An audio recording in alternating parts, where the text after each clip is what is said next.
Magandang araw mga kaibigan. Bigyan natin ng reaction, opinion itong post ni Pinoy Trending at iba pang mga post. Tungkol ito sa viral topic na itong si Sharon Cuneta. Meron siyang to me, hindi ka nais-nais na salita tungkol kay BP Sara. Sabi niya, nagkamali daw si PBBM sa pagpili ng kanyang running mate, sa kanyang vice president. To me, that's a no.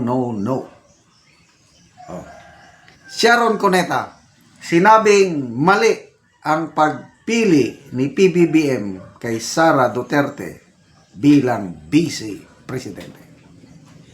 Hindi napigilan magpatama. Ayan, patama ba? Patutsada.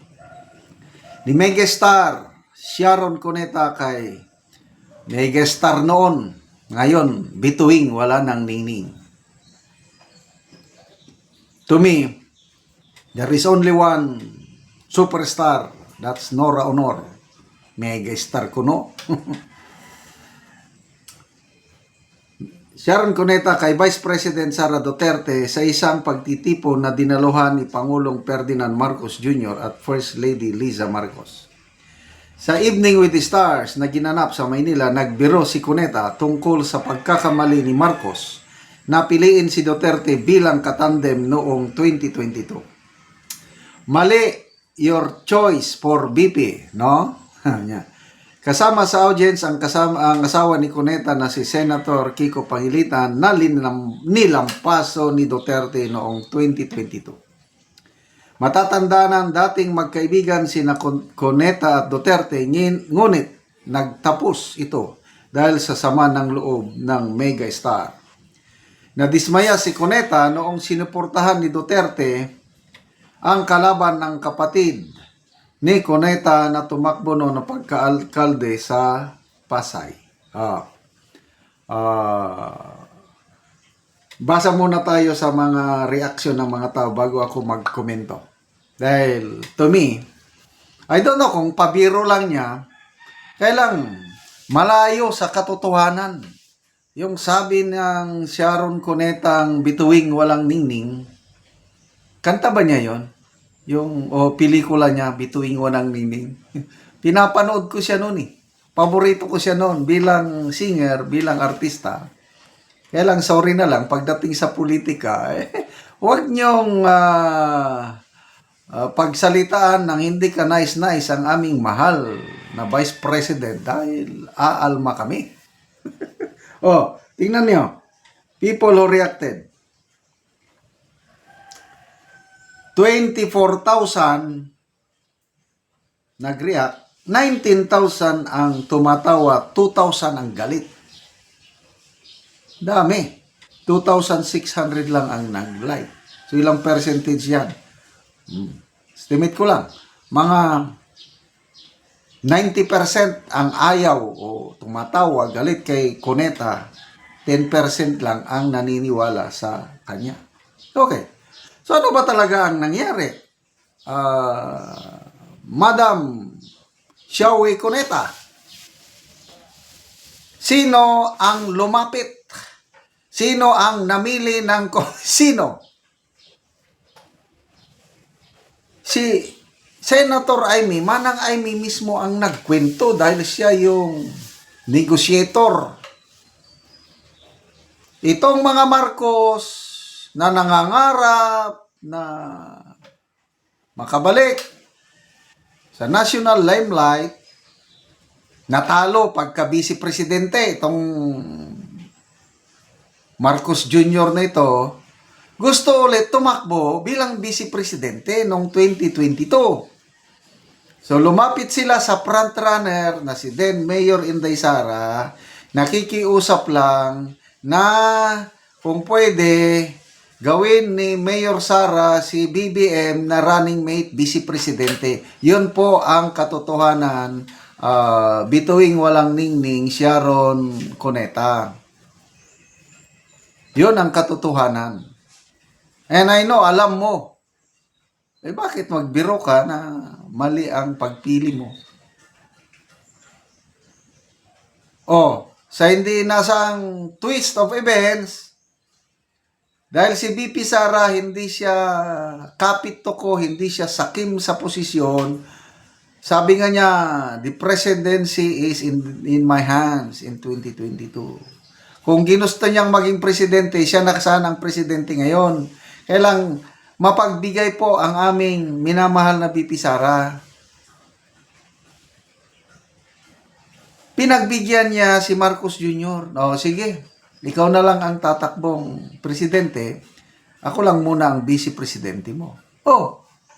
So sinong namili? Sinong nag-decide? Si BBM ba ang nag-decide na pinili niya na ikaw ang vice president ko? It was BP Sara who decided na mag-slide down. Dahil dapat sana magpre-presidente siya dahil siya na nga ang nangunguna eh. So voluntary, si Mayor Sara nga nagpapaba.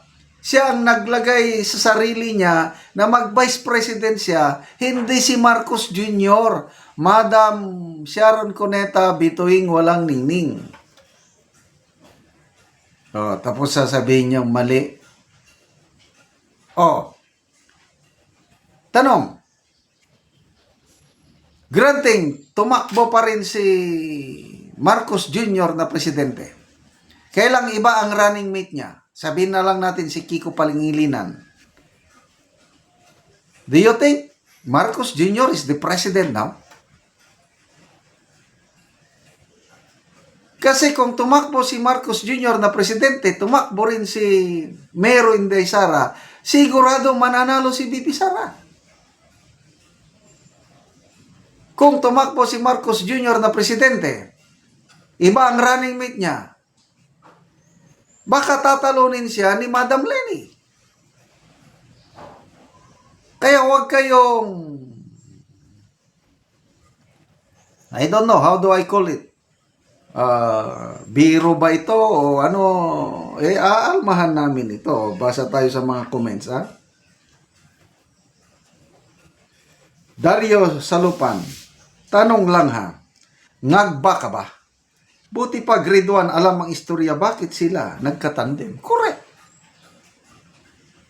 Renyo Oriendo, mali talaga ang pagpili mo kay Kiko, madam, sana si ano na lang. Sabi nga ni Teo Moreno, Sharon Cuneta, mali rin ang pili mo. 2 beses ka nga nang pumili ng asawa, nagkamali ka sa isa. Anyway, wala na lang yun. But next time, huwag niyong biruin ang aming BP Sara dahil aalma kaming mga DDS. Salamat mga kaibigan sa inyong pagsubaybay sa ating channel. Nakakatulong kayo ng malaki sa tribong Talanding ng Bukidnon dahil ang income natin sa channel na ito is pantulong po sa tribo. Namimigay tayo ng libreng yero at pako para makapagpatayo sila ng mas magandang o mas maayos na tirahan. Panoorin nyo ang video na ito. Una ni si nanay ang natagaan og yero nga 68 na ang edad. Una ni ang balay ni nanay nga pagatupan.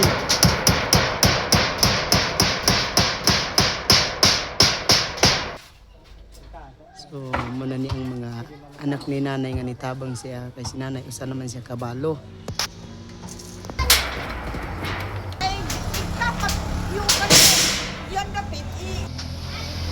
O karon naman na gid ang pagatok sa balay ni nanay. So maayo na gid nga tan-awon, nakuha na gid tong mga yero nga mga buslot na.